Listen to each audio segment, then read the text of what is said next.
Welcome to the all-new Hoop Nova, your ultimate source for everything basketball. We all expected this NBA offseason to be wild, but what has happened over the last few weeks has gone far beyond anyone's predictions. Between blockbuster trades, conspiracy theories, and league investigations, the NBA has turned into complete chaos. The biggest story, of course, was Giannis Antetokounmpo. While LeBron James dominated headlines for weeks, Giannis was always the player who had the power to reshape the entire league. Miami made an aggressive move to land the two-time MVP, giving up significant assets because they believed he was the missing piece to a championship.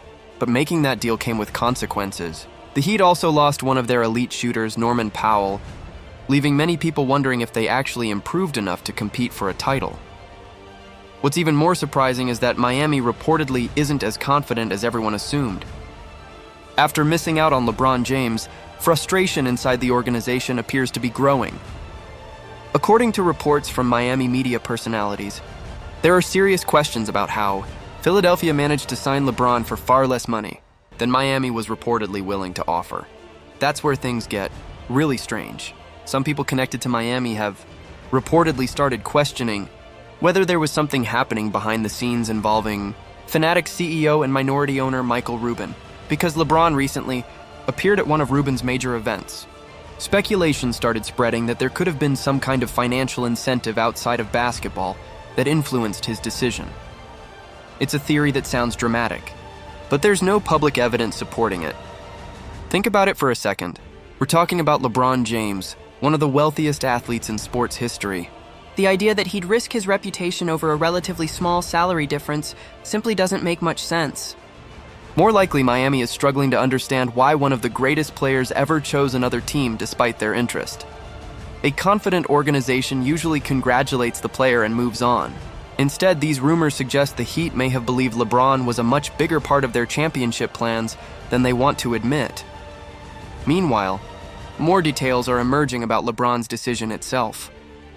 Reports indicate Philadelphia ultimately offered him what he valued most: the best opportunity to compete for another championship.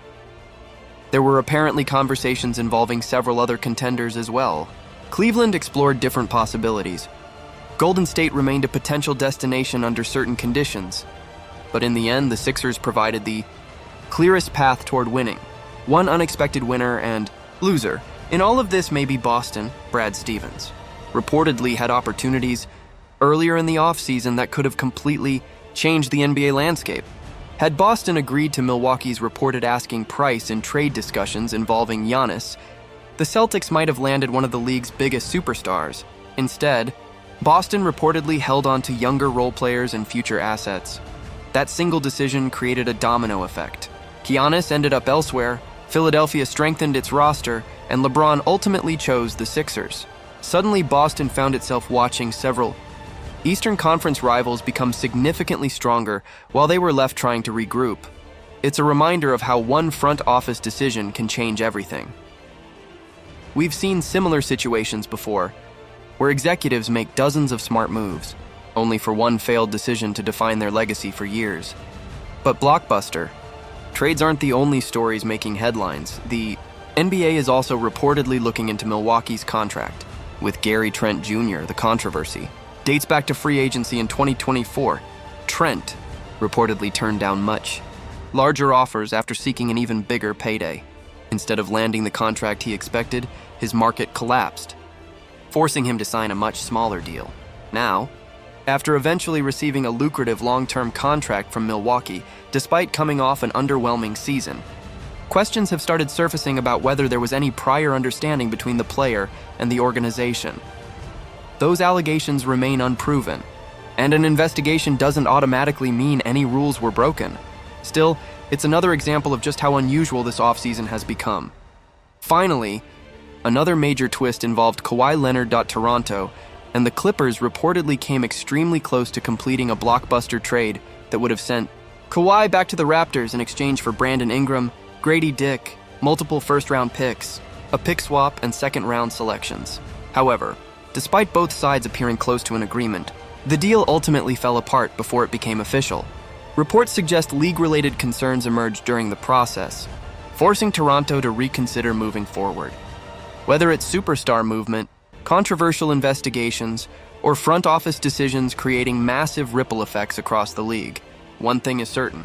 This NBA offseason has delivered nonstop drama, and it doesn't look like it's slowing down anytime soon. The drama didn't stop there. When the proposed Kawhi Leonard trade between Toronto and the Clippers surfaced, most people assumed the Raptors simply changed their minds. But reports suggest the situation was much more complicated than that. According to multiple insiders, the NBA warned Toronto that if Kawhi's contract were later voided because of the league's ongoing investigation, the Raptors, not the Clippers, would be responsible for any penalties after completing the trade. In other words, Toronto would be taking on all of the risk, while Los Angeles walked away without consequences. At first, that warning was reportedly delivered verbally. Then the league doubled down. Journalist Pablo Torre reported that the NBA put everything in writing and asked the Raptors to acknowledge the risk before moving forward. Essentially, the message was simple. If you complete this trade, you're accepting full responsibility for whatever happens next. Faced with that level of uncertainty, it's easy to understand why Toronto backed away. Most around the league still believe Kawhi could eventually return to the Raptors someday, but not under those circumstances. No front office wants to gamble its future on a situation the NBA itself is warning about. While that story grabbed headlines, another front office found itself being criticized for a completely different reason. The New Orleans Pelicans shocked fans by re-signing veteran center DeAndre Jordan to a 2-year minimum contract. At first glance, that didn't seem like a major story, but salary cap experts immediately pointed out something unusual. Under NBA rules, teams receive salary cap reimbursement when signing veteran minimum players, but only if the contract lasts 1 season. By giving Jordan a 2-year deal, New Orleans reportedly lost that financial benefit, meaning the entire contract would count against their cap instead of receiving partial relief. Fans immediately questioned whether the Pelicans misunderstood one of the league's basic salary cap rules. The organization quickly pushed back against that criticism.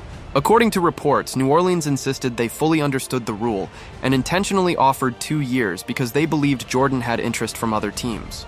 They valued his leadership, locker room presence, and veteran experience enough to guarantee the extra season. Whether you believe that explanation is another question entirely. Critics argue that after one of the league's most disappointing seasons, spending additional cap space to secure a 37-year-old backup center seems difficult to justify.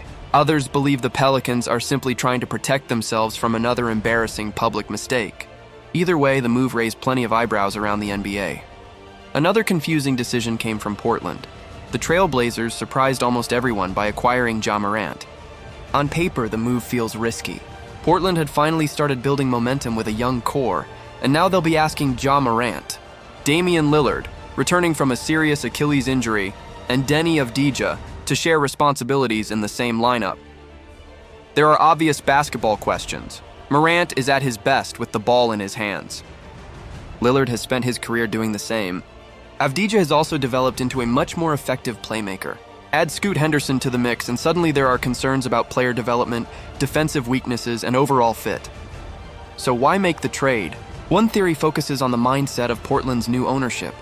Reports suggest owner Tom Dundon has built much of his business career by investing in distressed assets, situations that carry significant risk but offer enormous upside if they succeed. From that perspective, Morant fits the profile perfectly. Portland reportedly didn't sacrifice premium draft capital to acquire him. If things don't work out, his contract could still have trade value later. If he returns to All-NBA form, the Blazers may have landed one of the league's biggest bargains. Finally, there's LaMelo Ball. Unlike some of the other blockbuster moves this offseason, this one actually makes basketball sense. After another playoff disappointment, Minnesota recognized Anthony Edwards needed another elite playmaker beside him. Opposing defenses constantly overloaded on Edwards because they weren't worried enough about the Timberwolves' secondary creators. LaMelo changes that immediately. Minnesota paid a massive price, moving key players and valuable draft assets to make the deal happen.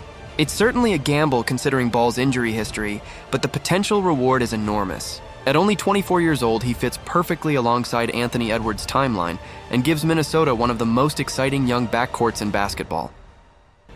As chaotic as this offseason has been, one team may have suffered the biggest disappointment of all. After missing out on LeBron James and watching several rivals improve dramatically, the Golden State Warriors now face growing questions about whether the front office has once again failed to maximize what's left of Stephen Curry's championship window. With every major move happening around them, that criticism is only becoming louder.